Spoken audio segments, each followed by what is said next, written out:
الصراحة ما كنتش بحب أقول عليهم لاجئين، بس المنظر ده فيه مجموعة بلطجية بيستعرضوا بلطجتهم. تفتكروا دول يتقال عليهم إيه؟ فيديو فيه مجموعة من الشباب السودانيين بيرقصوا بأسلحة بيضاء وبيستعرضوا بطريقة مستفزة عدد منهم كبير في مكان واحد في مصر. الفكرة بقى إن المنظر ده غير قانوني بالمرة وحلال فيهم أصلا إنهم يترحلوا. اسمعوا الأخ السوداني اللي جاي ده بيقول إيه وبعد كده نطلع نكمل في موضوع. اي مصري يفتح حضانه كويس والكلام ده هيلف وهيدور. خلال سنه واحده السيسي هيسقط، حكومه السيسي هتسقط وهتسقط. اذا ما سقطت مصر دي هتولي هناك.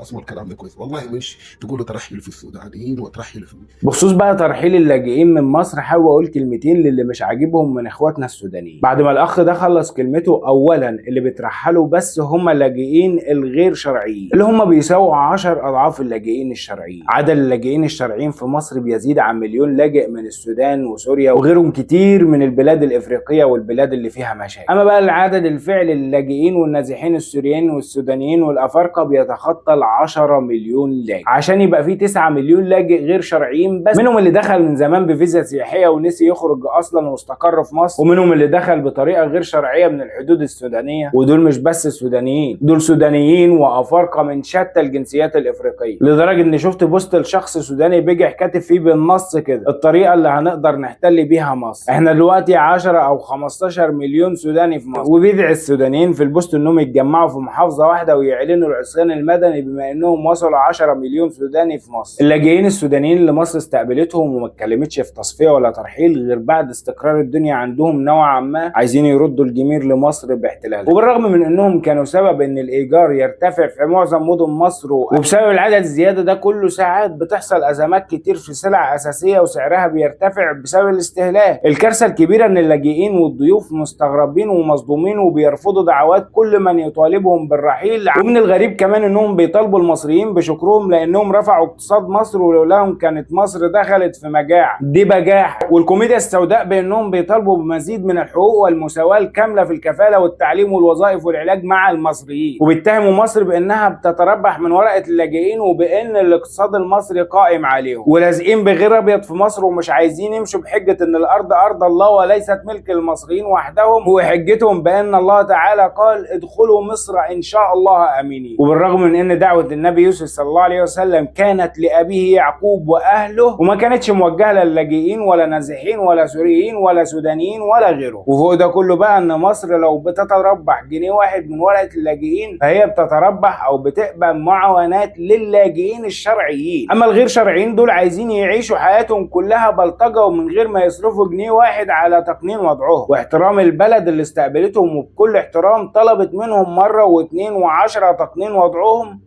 قبل ما يرحلوا. مصر ليها الحق تطهر ارضها من اي لاجئ غير شرعي، لانهم ان كان فيهم 1000 او 2 او 10 داخلين لعلاج او لاي ظرف، فهناك عشرات بل مئات الالاف ممكن جدا يكونوا هربانين من مصايب كبيره في بلدهم. واكيد في منهم عناصر من قوات الدعم السريع ما بيلاقوش مكان يهربوا فيه غير مصر بعد ما بيعملوا مبلغ محترم من البلطجه المأجوره في السودان. واكيد في منهم عشرات الالاف من الافارقه اللي بيخدموا نظريه الافرو سنتريك. وبمناسبه الافرو سنتريك بقى لقيت لكم الصوره دي لواحده سودانيه منزله صورتها بالزي الفرعوني وكاتبه بالبنط العريض حان وقت النهوض. فبما ان وقت النهوض كان حان، فانهضي بقى انت واي حد مش محترم للارض اللي بتستضيف. واكيد محتاج راي كل الناس في الكومنتات، وفولو لايك وشير وصلوا على النبي.